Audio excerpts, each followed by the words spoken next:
Part 1. The blinding glare of authority. The asphalt of County Highway 114 shimmered like liquid glass under the relentless August sun. Heat waves distorted the horizon, making the distant pines look like they were trembling. Inside her 10-year-old Chevrolet Tahoe, Sarah Jenkins kept the air conditioning low, preferring the faint hum of the engine and the quiet rhythm of her own breathing. Sarah was a woman who understood discipline. Her posture behind the wheel was impeccable, back straight, hands resting lightly at the 10 and 2 positions. Her dark skin caught the golden hour sunlight filtering through the driver's side window, highlighting the sharp, stoic lines of her jaw and the faint, pale scar that jagged through her left eyebrow. She was dressed simply, a plain olive drab t-shirt, well-worn denim jeans, and a pair of scuffed tactical boots. To anyone else on this desolate stretch of road, she was just another driver heading home. But as she glanced in her rearview mirror, the familiar, sinking knot tightened in her stomach. A black and white cruiser had pulled out from the shadow of a dilapidated billboard a mile back. It was now accelerating rapidly, closing the distance between them with predatory speed.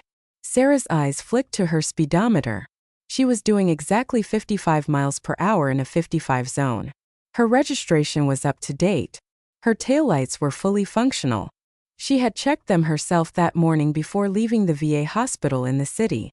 The cruiser rode her bumper for an agonizing 30 seconds, close enough that Sarah could see the glint of the officer's mirrored sunglasses. Then the inevitable happened.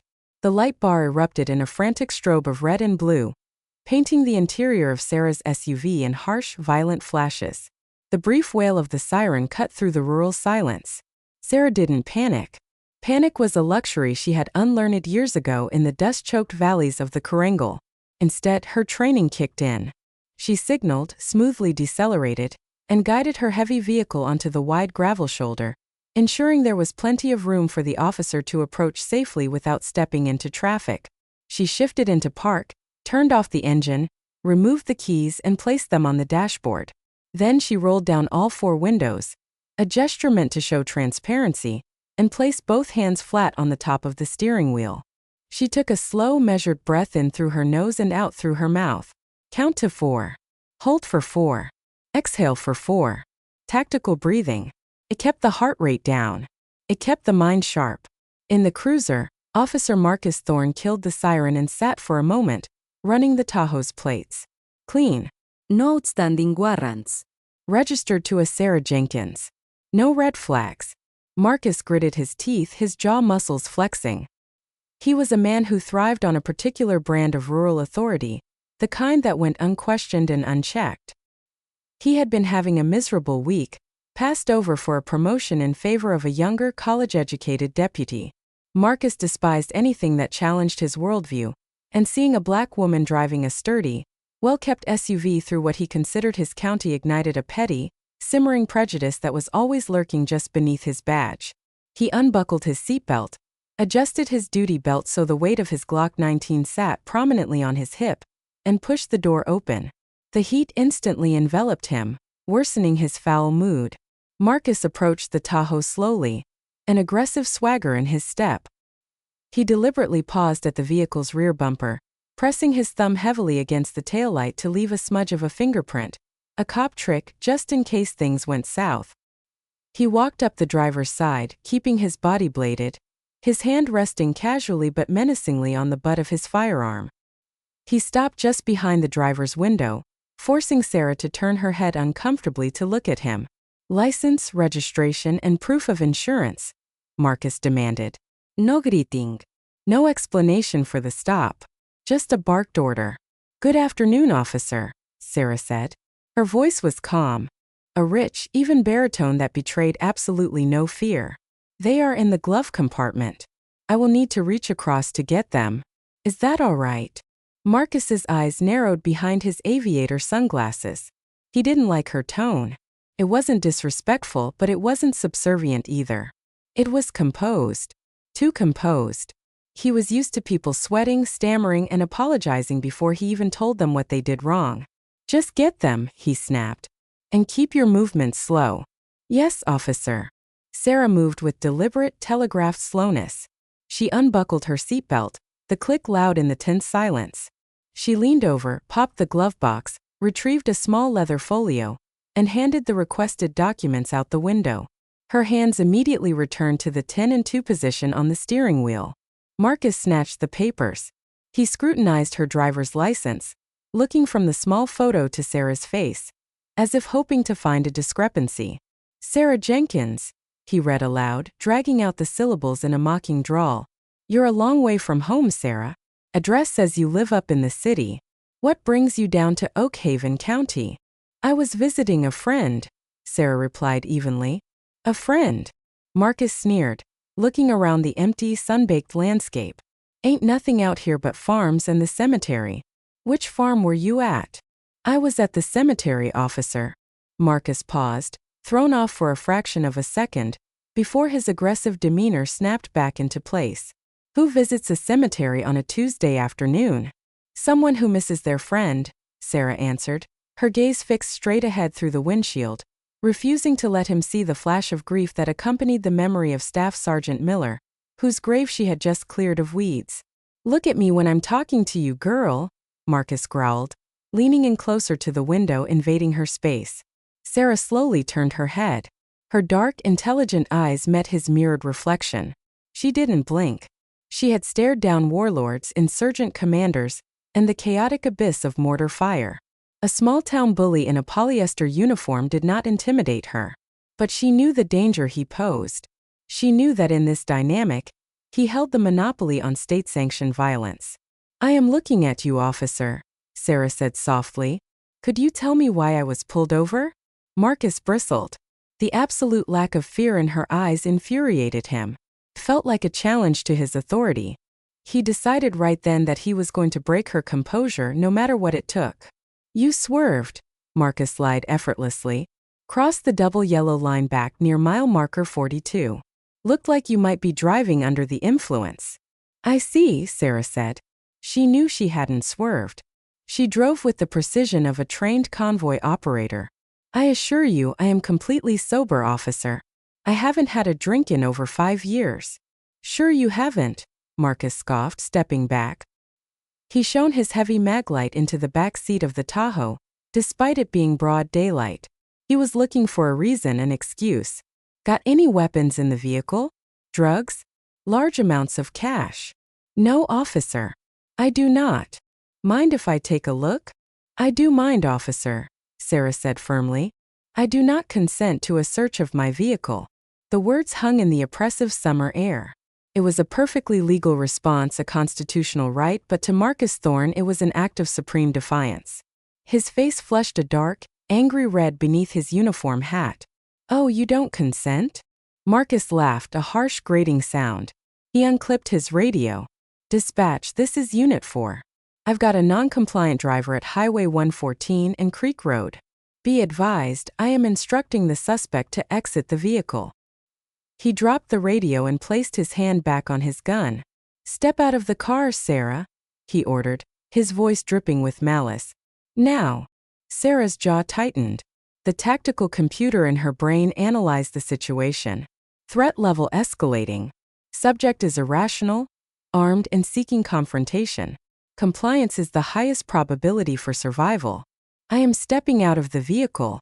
Officer, Sarah said, keeping her hands visible. She opened the door and stepped out onto the gravel. The heat radiating from the asphalt was stifling, but Sarah stood tall. Even in her civilian clothes, her military bearing was unmistakable. Shoulders squared, chin parallel to the ground, feet shoulder-width apart. She was 3 inches shorter than Marcus, but as they stood face to face on the edge of the lonely highway, she seemed to take up far more space. Turn around and place your hands on the roof of the car, Marcus barked, pulling his handcuffs from his belt. He didn't have probable cause. He didn't have a warrant. But as Sarah placed her palms flat against the scorching metal of her Tahoe, she knew that on this dusty road, right now, the law was whatever Marcus Thorne decided it was. Part 2. The heat of the crucible. The roof of the Chevrolet Tahoe was a slab of searing iron beneath the unforgiving afternoon sun.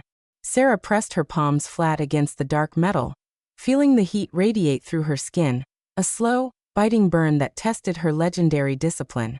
She did not flinch. She did not pull away. In the valleys of the Helmand province, She had endured temperatures that warped the barrels of heavy machine guns. She could endure the blistering roof of her own car. "Spread your legs," Officer Marcus Thorne barked, stepping in close behind her. Sarah complied, moving her booted feet apart on the loose gravel. The crunch of the stones was loud in the suffocating silence of the rural highway. She could smell him now. A sour mix of stale coffee, cheap aerosol deodorant, and the sharp acrid scent of his own adrenaline. Marcus grabbed her left wrist, wrenching it behind her back with unnecessary force. The movement was designed to cause pain, a subtle, deniable application of joint manipulation. Sarah's shoulder flared with a dull ache, a ghost pain from a shrapnel wound sustained a lifetime ago. But she kept her breathing slow and rhythmic. In through the nose, out through the mouth. The cold steel of the handcuffs bit brutally into her wrists. He ratcheted them down tight, clicking them past the point of restraint into the realm of punishment. They pinched her nerves, sending immediate, fiery needles shooting up her forearms. "Is this really necessary, officer?" Sarah asked, her voice maintaining that same maddeningly calm baritone. She stared straight ahead at the shimmering mirages dancing on the asphalt. "I have fully complied with every order." "Shut your mouth," Marcus hissed, his hot breath grazing her ear. He grabbed her by the bicep, his fingers digging into her muscle, and spun her around to face him. He expected to see fear. He wanted to see the trembling lip, the wide, panicked eyes, the frantic calculations of a trapped animal. Instead, he met a gaze so flat, so profoundly unbothered, that it felt like looking at a granite statue. Her dark eyes were pools of absolute stillness. It unnerved him deeply, vibrating against the fragile scaffolding of his own ego. "You people," Marcus sneered, a venomous, loaded phrase that hung heavily in the humid air. "Always think you're so smart. Always think you can talk your way out of things. Think the rules don't apply to you." "I am acutely aware of the rules, Officer Thorne," Sarah replied, having read the silver nameplate pinned to his sweat-stained uniform shirt. "I have spent my entire adult life defending them." "Defending them?" Marcus scoffed, misinterpreting her words entirely. He patted her down, his hands moving over her pockets with rough, aggressive shoves. "What are you, some kind of city lawyer? Some activist coming down to stir up trouble in my county?" Sarah didn't answer. She initiated a mental protocol she hadn't used since her SEER, survival, evasion, resistance and escape, training in the remote mountains of North Carolina. She detached her consciousness from her physical body. The biting pain in her wrists, the oppressive heat, the humiliating, invasive pat-down by a man drunk on his own meager power. She boxed these sensations up and placed them on a high shelf in her mind. She became an observer in her own life. Finding no weapons on her person, Marcus grabbed her by the shoulder and shoved her toward the back of his cruiser. "Get in," he ordered, yanking the rear door open. Sarah ducked her head and slid awkwardly into the back seat, the tight handcuffs making the movement difficult. The interior of the cruiser was a veritable oven. The black vinyl seats were scorching, and the air was thick and stagnant, smelling of harsh industrial cleaners and the lingering sweat of previous, less composed occupants. Marcus slammed the door shut, locking her in a cage of reinforced glass and metal. He did not roll down the windows. He did not leave the air conditioning running. He was going to let her bake. It was an old, cruel tactic used to soften up suspects, to make them desperate, compliant, and willing to say anything for a breath of cool air. Through the heavy, smudged plexiglass divider, Sarah watched Marcus walk back to her Tahoe. She shifted slightly, trying to find a position that didn't drive the metal cuffs deeper into her radial bones. Sweat began to bead on her forehead, rolling down the side of her face, tracing the pale scar through her eyebrow. She closed her eyes for a moment. The heat of the cruiser brought back a visceral memory. Iraq 2008. The inside of an MRAP armored vehicle broken down en route Irish outside Baghdad.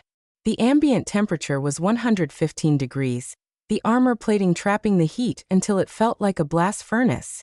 They had waited 6 hours for a recovery team, rationing tepid water and scanning the horizon for insurgents. Compared to that, this was just an uncomfortable afternoon in the American South. Outside, Marcus Thorne was beginning his illegal search of her vehicle.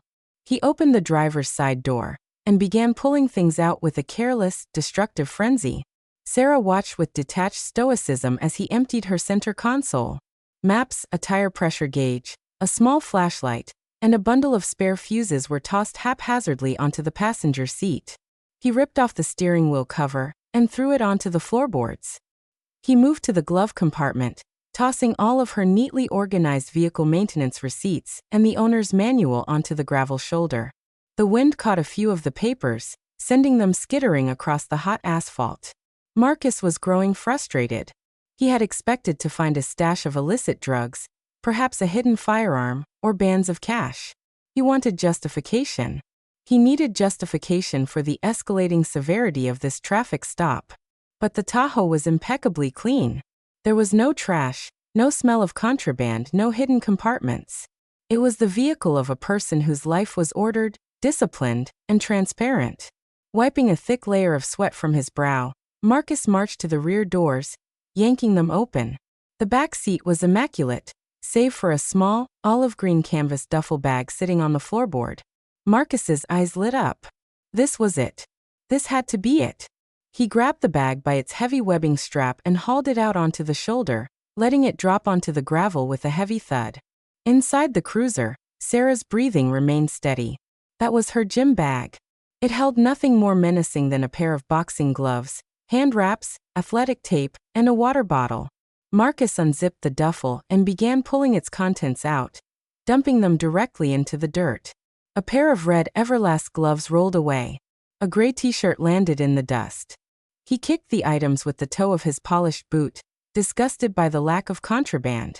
Nothing but garbage, he muttered to himself, spitting onto the asphalt. He was sweating profusely now, large dark patches blooming under the arms of his uniform. The adrenaline of the initial stop was wearing off, replaced by a creeping, ugly paranoia. He couldn't let her go now. He had cuffed her, shoved her into the cruiser, and torn her car apart. If she didn't have anything illegal on her, she could file a complaint. She could bring down a civil rights lawsuit. The young, college-educated deputy who took his promotion would love that. The sheriff would have his badge. I have to find something, Marcus thought, his heart rate accelerating. There's always something. He walked to the back of the Tahoe and stared at the rear hatch. He reached under the lip and pressed the electronic release. The heavy liftgate rose slowly, revealing the spacious cargo area. Sarah, watching through the distorting, sweat-fogged window of the cruiser, felt a tiny, almost imperceptible tightening in her chest. The trunk of the Tahoe was largely empty, save for a few emergency supplies. A high-end medical trauma kit, a roadside flare gun, a heavy-duty hydraulic jack, and a folded wool blanket.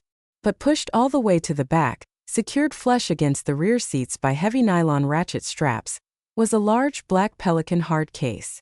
It was a military-grade transit case, watertight, crush-proof, and sealed with 2 heavy-duty brass padlocks. Marcus Thorne's eyes widened. A slow, predatory smile spread across his damp face. A locked, reinforced case in the trunk of an out-of-town vehicle. In Marcus's limited, prejudiced worldview, a case like that held only one of 3 things: illegal firearms, large bricks of narcotics, or cartel cash. He reached in and grabbed the case, grunting as he realized how heavy it was. He fumbled with the ratchet straps, his thick fingers slipping on the nylon webbing. Frustrated, he pulled a folding tactical knife from his pocket, flicked the blade open, and sliced through the heavy straps, destroying them. He dragged the heavy black Pelican case toward the edge of the bumper. The plastic scraped loudly against the Tahoe's trim. Inside the stifling cruiser, Sarah leaned forward, straining against the handcuffs. Her stoic facade cracked just a fraction. "Don't," Sarah whispered to the empty, sweltering air of the police car. It wasn't a plea for mercy. It was a warning uttered too quietly to be heard. That case was not meant for the dust and grime of Highway 114. That case held the sum total of Sarah Jenkins' life. It held the things she had carried back from the edges of the world. It held ghosts. It held blood. It held honor that a man like Marcus Thorne could not even begin to comprehend. Marcus tugged at the brass padlocks. They held firm. He cursed under his breath. He stepped away from the Tahoe and walked briskly to the trunk of his own cruiser. He popped it open and rummaged around through his tactical gear, road spikes, and emergency cones until his hand closed around a solid, heavy crowbar. As he walked back toward Sarah's vehicle, swinging the crowbar casually at his side, Sarah closed her eyes. She wasn't angry. Anger was a wild, undisciplined emotion, and Sarah had no use for it. Instead, she felt a profound, chilling sorrow. She knew what was going to happen next. She knew that the sacred, quiet pieces of her history were about to be exposed to the crude, ignorant light of this man's prejudice. Marcus stepped up to the bumper of the Tahoe. He wedged the forged steel tip of the crowbar under the loop of the left brass padlock.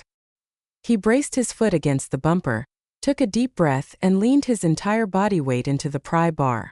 There was a screech of stressed metal, followed by a sharp cracking pop. The brass shackles snapped. Marcus grinned, sweat dripping from his nose. He moved to the second lock, wedging the crowbar again. With another violent heave, the second lock snapped, bouncing off the bumper and falling into the gravel. He tossed the crowbar aside. It clattered loudly on the pavement.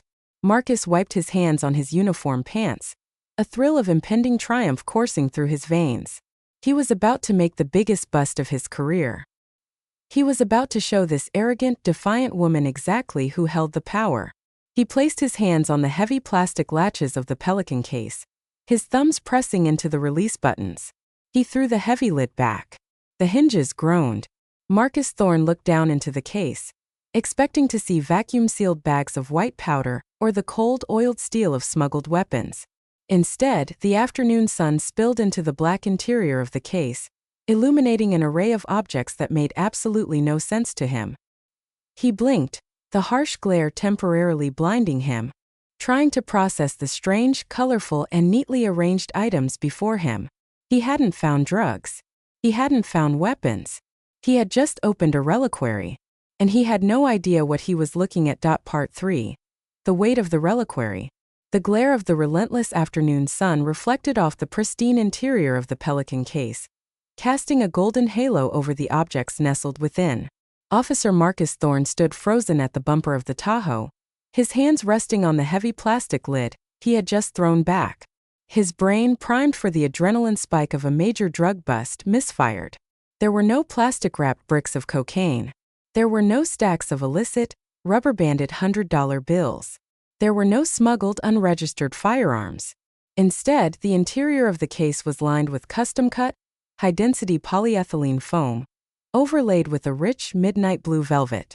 It was arranged with the meticulous, almost obsessive precision of a museum display. Marcus blinked, wiping a thick drop of sweat from his eyelashes, trying to make sense of the tactile tableau before him. In the upper left corner sat a tightly folded American flag, its triangular shape sharp and immaculate, encased in a clear acrylic shell. Beside it lay a stack of heavy, cream-colored parchment documents housed in leather presentation folders, embossed with the gold seal of the Department of the Army. But it was the center of the case that drew Marcus's eye. Nestled into perfectly contoured velvet depressions were pieces of heavy, polished metal, attached to vibrant, striped ribbons. Marcus was not a military man. He had washed out of the police academy his first time around and only barely scraped through on his second attempt. But he was a man who consumed enough war movies and patriotic television to recognize the general shape of valor when it was staring him in the face.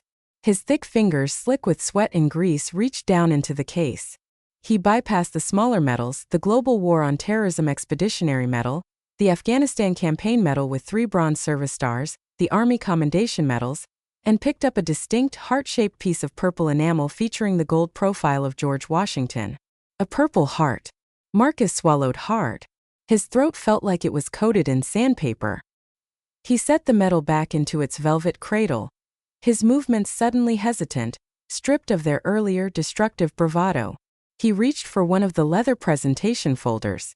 He flipped it open. Inside, a heavy stock citation was protected by a plastic sleeve. Marcus began to read, his lips moving silently over the typed words. The President of the United States of America, authorized by Act of Congress, takes pleasure in presenting the Silver Star to Master Sergeant Sarah Jenkins, United States Army, for conspicuous gallantry and intrepidity in action against the enemy while serving with. Marcus stopped reading.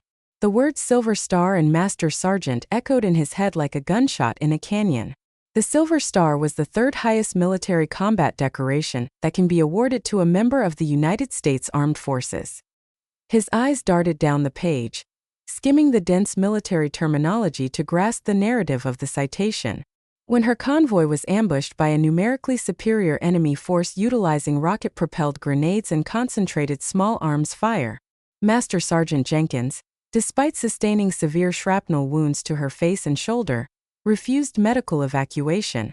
With complete disregard for her own safety, she exposed herself to intense enemy fire to manually operate a heavily damaged .50 caliber machine gun, suppressing the enemy advance. Under continued fire, she then dismounted her disabled vehicle and physically dragged 3 critically wounded squad members over 50 meters of open terrain to the safety of a fortified compound. Her extraordinary heroism and selfless devotion to duty saved the lives of her fellow soldiers. The citation was signed by the Secretary of the Army. Marcus Thorne felt the blood drain from his face, leaving his skin a pale, sickly gray beneath his sunburn. His hands began to tremble, the heavy leather folder suddenly feeling as though it were made of lead. He dropped the citation back into the case. He looked down at the array of ribbons, the Combat Action Badge, the Master Parachutist Badge, the dog tags resting silently on the velvet. A wave of profound, suffocating dread washed over him. The cognitive dissonance was staggering. For the past 20 minutes, he had treated the woman sitting handcuffed in the back of his sweltering cruiser like a common criminal.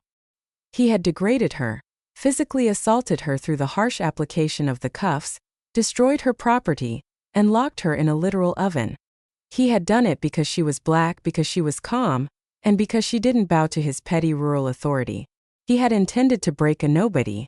Instead, he had just illegally detained and tortured a highly decorated American war hero. Marcus looked wildly up and down Highway 114. The road was still entirely empty, a ribbon of melting asphalt stretching to the horizon. But suddenly he felt incredibly exposed. He looked at his own cruiser. The dashcam was running. He had called it into dispatch. There was a paper trail. There was a digital footprint. What have I done? He thought, panic clawing at his chest. If this gets out, if she talks to the press, if the local VFW or the national media gets hold of this, his career wouldn't just be over. In a county that prided itself on its loud, performative patriotism, he would be a pariah. The sheriff would throw him to the wolves to save his own re-election campaign. The college-educated deputy he despised would be the one slapping the cuffs on him for civil rights violations. Inside the cruiser, the temperature had surpassed 115 degrees. Sarah Jenkins sat perfectly still, a statue carved from obsidian and sweat. Her olive-drab t-shirt was soaked through, clinging to her athletic frame. The air was so thick and hot it felt like breathing through a wet wool blanket. The steel of the handcuffs had grown scalding against her skin, the tight metal rings biting deeper into her swollen wrists with every microscopic movement. She watched through the fogged plexiglass as Marcus Thorne stumbled backward away from the open Pelican case. She saw the exact moment his swagger evaporated. She saw his shoulders slump, his chest heave, and his hands begin to shake. Sarah did not smile. She did not feel a rush of vindictive triumph. Instead, gazing at the open case containing the folded flag that had draped the coffin of Staff Sergeant Miller, the friend whose grave she had just visited, a profound, quiet sorrow settled over her.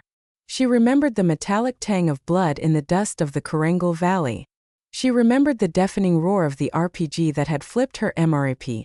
She remembered dragging Miller's heavy, limp body through the dirt, screaming for a medic whose voice had already gone silent. She had sacrificed pieces of her body, her youth, and her soul for the ideals of this country. And yet, here she was on a lonely highway in her own nation, locked in a cage by a man who wore a badge but understood nothing of honor, simply because he didn't like the color of her skin or the calm in her voice. Marcus Thorne stumbled toward the cruiser. His walk was no longer a predatory strut. It was the frantic, jerky movement of a man trying to outrun a collapsing ceiling. He reached the rear door of the police car and yanked it open. The heat inside the cruiser spilled out like the breath of a dragon, hitting Marcus in the face. It was suffocating. Sarah looked up at him. Her face was drenched in sweat, her eyes slightly bloodshot from the extreme heat and dehydration, but her expression remained completely unreadable. Her dignity was an impenetrable armor that Marcus's cruelty had failed to pierce. "Ma'am," Marcus choked out. The word tasted like ash in his mouth. He had called her girl just 20 minutes ago. He reached toward her, his hands fumbling with the keys on his duty belt. I'm going to take these cuffs off now. Just turn around." Sarah did not move immediately. She looked at his trembling hands, then up to his eyes. His mirrored aviators were pushed up onto his forehead, revealing eyes that were wide, panicked, and pleading. "Have I been placed under arrest, Officer Thorne?" Sarah asked, her voice dry, raspy from the heat, but still possessing that iron core of absolute calm. No, Marcus stammered, stepping back slightly, intimidated by her composure. "No, there's been a misunderstanding. A big misunderstanding. I'm letting you go with a warning." "A warning for what?" she asked. Just turn around, please, ma'am. Let me get these off you. It's too hot in here." Sarah slowly pivoted on the searing vinyl seat, offering her back to the open door. Marcus's hands were shaking so badly it took him 3 attempts to fit the small key into the keyhole of the restraints. When the mechanism finally clicked and the metal jaws released, Sarah brought her arms forward. Her wrists were a mess. The tight metal had cut into her skin, leaving deep, angry red indentations that were already bruising into a dark, purplish black. Small trickles of blood had dried against her skin.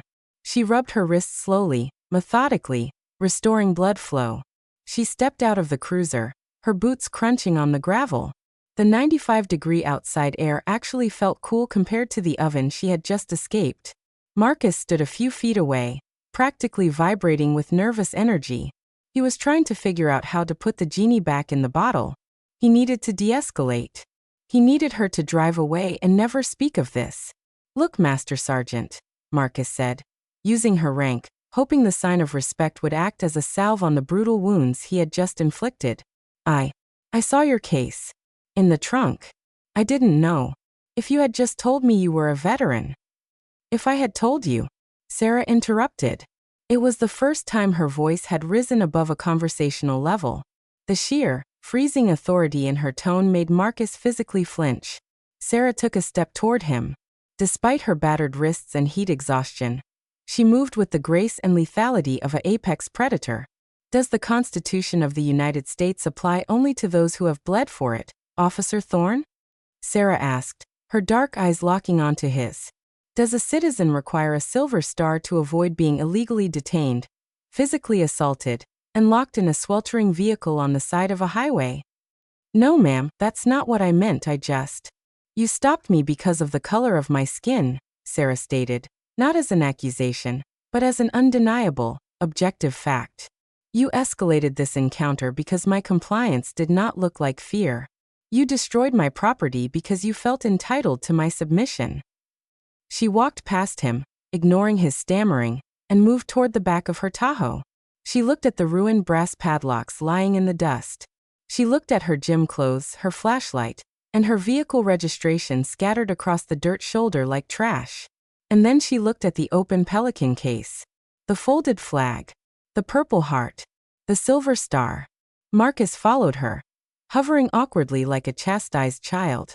"I can pay for the locks," he blurted out desperately. "I'll help you pick this up. I won't write the ticket. We can just shake hands and walk away. Right? Cops and the military, we're on the same team." Sarah slowly turned to face him. The sheer unadulterated contempt in her eyes made Marcus's stomach drop into a bottomless void. "We are not on the same team," Sarah said quietly. "I took an oath to support and defend the Constitution of the United States against all enemies, foreign and domestic. I kept my oath in the worst places on earth." She gestured toward her ruined belongings, her bruised wrists, and the cruiser behind him. "You took an oath to serve and protect the people of this county," Sarah continued, her voice echoing with righteous, devastating clarity. "And you broke it the moment you put on that badge." Sarah reached into her pocket with her aching, trembling hands. She pulled out her smartphone. The screen was cracked but functional. Marcus's eyes widened in terror. "What are you doing?" "Ma'am, please. Don't call this in. I have a family. I have a pension. Please." Sarah did not look at him. She dialed a number she knew by heart, not 911, but the direct line to the regional office of the Federal Bureau of Investigation, a contact she maintained from her days working joint task forces in intelligence. "This is Master Sergeant Sarah Jenkins, United States Army, retired." Sarah spoke into the phone, her eyes finally returning to Marcus Thorne's pale, terrified face. "I need to report a civil rights violation, an illegal search and seizure, and a physical assault by a law enforcement officer on County Highway 114. Marcus Thorne staggered back against his cruiser, the heat of the day suddenly feeling very, very cold. The illusion of his power had been stripped away, leaving nothing but a small, frightened man standing in the long, inescapable shadow of a giant. Part 4. The Reckoning and the Restitution. The silence that followed Sarah Jenkins' phone call was absolute, save for the dry, rasping wind sweeping across the cracked asphalt of County Highway 114. Officer Marcus Thorne stood paralyzed, his back pressed against the white door of his cruiser. The heat radiating from the metal seemed to sap the last remnants of strength from his legs. He slid down, his polished boots scraping against the gravel, until he was sitting on his heels, staring vacantly at the dust. He was watching the total evaporation of his life. Sarah did not gloat. She did not raise her voice. She simply ended the call, slipped her cracked phone back into her denim pocket, and turned her attention to the desecration scattered across the shoulder of the highway. Her movements were slow, methodical, and painful. Her wrists throbbed with a sickening localized heat, the deep purple contusions standing out starkly against her dark skin. She knelt in the dirt, her knees grinding into the gravel, and reached first for the clear acrylic shell that held the folded American flag. Marcus's rough handling had smudged the casing, but the flag inside remained a pristine, razor-sharp triangle. She picked it up with a reverence that made Marcus feel physically ill. She wiped the dust from the acrylic with the hem of her olive-drab t-shirt, cradling it like a fragile child, and gently placed it back into the midnight blue velvet of the Pelican case. Next, she gathered the scattered citations, smoothing the creases Marcus had made, and returned them to their leather folders. She retrieved her gym clothes, her flashlight, and her registration papers, ignoring the man who sat weeping quietly by the police cruiser. "I'm sorry," Marcus whispered. The words were a pathetic, hollow rattle in his throat. "I swear to God, I'm sorry." "I didn't know." Sarah paused, holding her torn steering wheel cover. She looked down at him, her expression an impenetrable fortress of stoic dignity. "You are not sorry for what you did, Officer Thorne," she said, her voice carrying the quiet, devastating weight of absolute truth. "You are only sorry for who you did it to." She turned away, dismissing him entirely, and finished packing her belongings. 10 minutes later, the distant, mournful wail of sirens cut through the oppressive summer heat. Marcus had called dispatch when he first initiated the search, reporting a non-compliant suspect. Now backup was arriving. Over the crest of the hill, a sheriff's department SUV appeared, lights flashing, followed closely by a second cruiser. They tore down the highway, kicking up massive plumes of white dust, before slamming on their brakes and skidding to a halt around Sarah's Tahoe. The doors flew open. Out stepped Deputy Liam Collins, the young, college-educated officer Marcus despised, and Sheriff Harlan Vance, a heavy-set man with a silver mustache and a politician's smile that rarely reached his eyes. "Marcus, what the hell is going on here?" Sheriff Vance bellowed, his hand resting instinctively on his duty belt as he took in the chaotic scene. He saw Marcus Thorne sitting in the dirt, pale and hyperventilating. He saw the black Tahoe, its doors wide open, the rear hatch up. And then he saw Sarah Jenkins. She was standing tall beside the rear bumper, her hands clasped in front of her. The moment Sheriff Vance saw her wrists swollen, bloody, and bruised into the shape of tight metal cuffs, his political instincts screamed that this was a disaster. Deputy Collins moved cautiously toward Marcus. "Thorne? Are you hit? What happened?" "Don't," Marcus choked out, swatting Collins' hand away. He buried his face in his hands. "It's over. It's all over."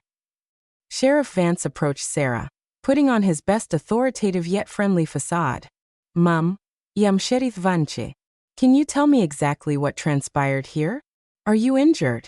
"I was subjected to an unlawful traffic stop, an illegal search of my vehicle, and physical assault under color of law," Sarah stated cleanly, her baritone voice carrying over the idling engines of the police cruisers.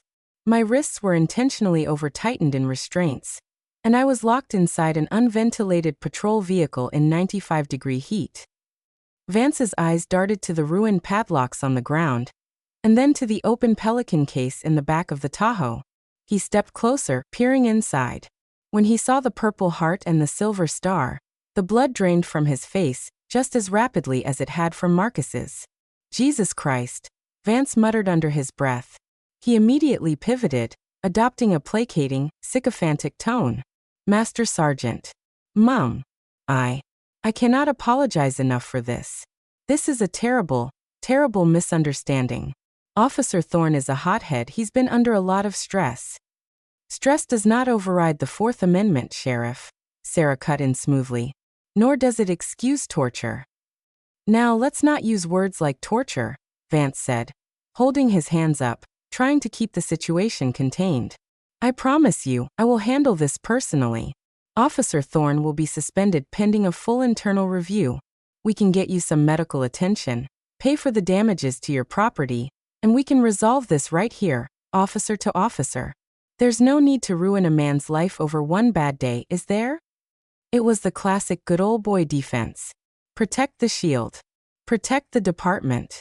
Keep it quiet.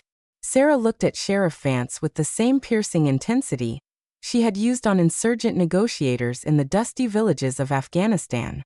She saw right through the political calculus spinning in his head. This wasn't a bad day, Sheriff, Sarah said, her voice echoing like a gavel striking wood. This is a systemic failure of leadership. He felt comfortable doing this to me because he believed he would face no consequences. He believed you would protect him, and you just proved him right. Before Vance could formulate a response, a new sound pierced the heavy air. Approaching from the opposite direction, moving at over 90 miles an hour, were two unmarked black Chevrolet Suburbans. They didn't have light bars, but hidden LEDs flashed aggressively in their grilles and windshields. They decelerated violently, boxing in the sheriff's vehicles. The doors opened simultaneously. For individuals wearing tactical vests with FBI, emblazoned in stark yellow letters across the back, stepped out. Leading them was Special Agent David Ramirez, a man who had worked joint intelligence operations with Sarah in Kabul 6 years prior. Ramirez took one look at Sarah, his eyes locking onto her bruised, bloody wrists. A muscle feathered in his jaw. He turned his attention to Sheriff Vance. Sheriff Vance, Ramirez said, his voice a low, dangerous rumble. Special Agent Ramirez, Federal Bureau of Investigation, Civil Rights Division. We are taking jurisdiction of this scene. Vance puffed out his chest, trying to maintain his territorial authority. Now hold on a minute, Agent. This is my county, and this is an internal disciplinary matter. You boys don't just get to roll up and... Sheriff, Ramirez interrupted, stepping into Vance's personal space, radiating federal authority. Under 18 U.S.C. Section 242, deprivation of rights under color of law. This is now a federal crime scene. Your deputy illegally detained, assaulted, and endangered the life of a citizen. Furthermore, he did it to a highly decorated combat veteran.